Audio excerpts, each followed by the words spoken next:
మీ ఇంటి ముందుకు గోమాత, కాకులు, పాపురాలు, గబ్బిలాలు తరచుగా వస్తే ఏం జరుగుతుంది? గబ్బిలాలు ఇంట్లోకి వస్తే అది చెడు సంకేతమని జ్యోతిష్య పండితులు చెబుతున్నారు. అందుకే గబ్బిలాలు ఇంట్లోకి రాకుండా చూసుకోవాలి. ఒకవేళ పొరపాటున వచ్చినా గబ్బిలాలను ఎట్టి పరిస్థితుల్లో చంపకూడదని జ్యోతిష్య పండితులు చెబుతున్నారు. ఒకవేళ గబ్బిలం ఇంట్లోకి వస్తే పసుపు నీటితో ఇంటి మొత్తాన్ని శుద్ధి చేసుకోవాలని సూచిస్తున్నారు. అలాగే ఇంటిని పూర్తిగా శుభ్రం చేసుకుని గుగ్గిలం పొగ వేసుకుంటే గబ్బిలం రాకవల్ల వచ్చిన దోషాలు తొలగిపోతాయని చెబుతున్నారు. ఇక గబ్బిలం ఇంట్లోకి వచ్చి వెళ్లిపోయిన తర్వాత ఇంటిని శుభ్రం చేసుకున్న తర్వాత లక్ష్మీదేవి పటం ముందు దీపం పెట్టి ఆరాధించాలి. ఏ ఇంటి ముందుకు అయితే గోమాత వచ్చి ఆహారం కోసం నిలబడుతుందో వాళ్లకి రాబోయే రోజుల్లో అదృష్టం కలిసి వస్తుందని పండితులు చెబుతున్నారు. మీ ఇంట్లోకి అకస్మాత్తుగా నల్ల చీమలు రావడం ప్రారంభమైతే లక్ష్మీదేవి మీ ఇంట్లోకి అడుగుపెడుతుందని, మీకు ఎక్కువ డబ్బు లభిస్తుందని చాలా మంది నమ్ముతారు. ఏదైనా పక్షి వచ్చి మీ ఇంట్లో గూడు కట్టుకుంటే చాలా శుభసూచకంగా పరిగణించబడుతుంది. పావురాలు తరచూ మన ఇంటి ముందుకు వస్తే అది లక్ష్మీదేవి రాకకు సంకేతమని పండితులు చెబుతున్నారు. పావురాన్ని లక్ష్మీదేవి భక్తుడిగా భావిస్తారు. పావురాలకు ఆహారాన్ని తినిపిస్తే లక్ష్మీదేవి అనుగ్రహం ఉంటుంది. అలాగే ఇంట్లోని వారికి అనారోగ్య సమస్యలు తగ్గుతాయి. ఇంట్లో ప్రతికూల శక్తులు బయటకు వెళ్ళిపోతాయి. జాతకంలో ఉన్న గురు, బుధగ్రహాలు స్థానం బలపడి ఇంట్లో పాజిటివ్ ఎనర్జీ పెరుగుతుందని పండితులు చెబుతున్నారు. అలాగే మీ ఇంటి దగ్గరకి పిచుకులు వచ్చి గూడు కట్టుకుంటే మీ జీవితంలో సంపద రావడానికి ప్రారంభం అవుతుందని అర్థం. ఇంట్లోకి పిచుకులు వస్తే మాత్రం అది లక్ష్మీదేవి రాకకు సంకేతం. తద్వారా మీరు ఆర్థిక సమస్యల నుంచి ఉపశమనం పొందుతారు. ఇంటి దగ్గరకు వచ్చిన పక్షులకు బియ్యం గింజలు వేస్తే మాత్రం ఎంతో పుణ్యం వస్తుందని అనేక శాస్త్రాల్లో చెప్పారు. మీకు బయట ఎక్కడైనా గుడ్లగూబ కనిపిస్తే త్వరలోనే మీరు ధనవంతులు కాబోతున్నారు అనటానికి సంకేతంగా భావించవచ్చు. గుడ్లగూబ కనిపిస్తే లక్ష్మీదేవి మీ ఇంట్లోకి ప్రవేశించబోతుందని అరం. ఒకవేళ ఇంటి ముందు గుడ్లగూబ కనిపిస్తే లక్ష్మీదేవి మీ ఇంట్లోకి ప్రవేశించబోతుందని అర్థం.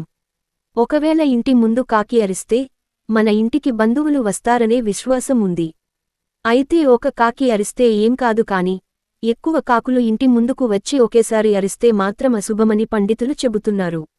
ఒకవేళ మనం బయటకు వెళ్ళినప్పుడు కాకి కుడివైపు నుంచి ఎడమవైపుకు వస్తే ఆ పని దిగ్విజయంగా జరుగుతుందని అర్థం. చనిపోయిన పూర్వీకులు కూడా కాకి రూపంలో తిరుగుతారని నమ్ముతారు. మనం బయటకు వెళ్ళేటప్పుడు కాకి వచ్చి గట్టిగా అరిస్తే మీరు చేపట్టబోయే పనులు విజయవంతంగా పూరిచేశారని సంకేతం. ఉదయం పూట ఇంటి దగ్గరికి కాకి వచ్చి అరిస్తే మీ ఇంట్లో దేవతలు ఉన్నట్లే అని సంకేతం అట. నోట్లో మాంసం ముక్క పెట్టుకుని వెళ్తున్న కాకిని చూస్తే మీరు త్వరలో ఏదో శుభవార్త వినబోతున్నారు అని, మంచి జరగబోతుంది అని సంకేతం. కాకి గనక ఎగురుతూ వచ్చి మన తలపై వాలితే ఏదో చెడు జరగబోతోందని సంకేతం. కనుక కాకి తలమీద వాలిన వెంటనే తలస్నానం చేసి ఏమీ కాకూడదని మీ ఇష్ట దైవాన్ని ప్రార్థించాలట. విష్ణు పురాణం ప్రకారం కాకిని పూర్వీకులు గుర్తుగా నమ్ముతారు.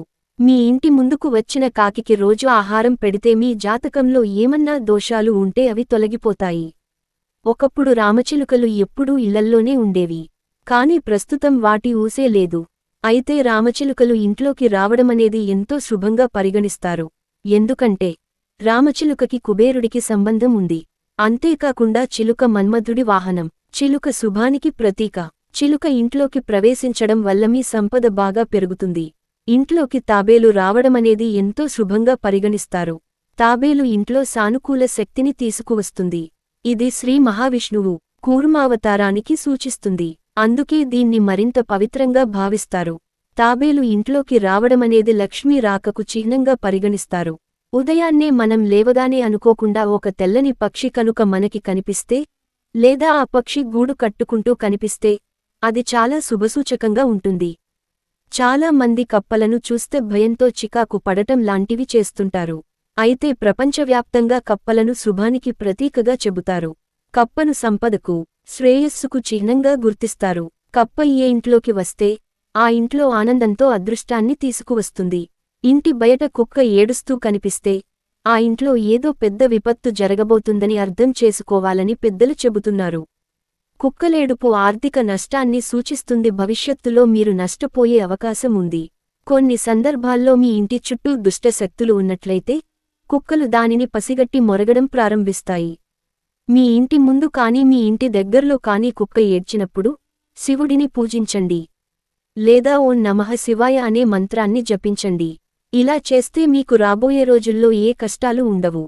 అలాగే మనం చాలా సందర్భాల్లో చూస్తూనే ఉంటాం. వీధుల్లో ఉండే కుక్కలు అప్పుడప్పుడు ఏడుస్తున్నట్లుగా అరుస్తుంటాయి. మన పెద్దలు వీటిని అపశకునంగా పేర్కొంటుంటారు.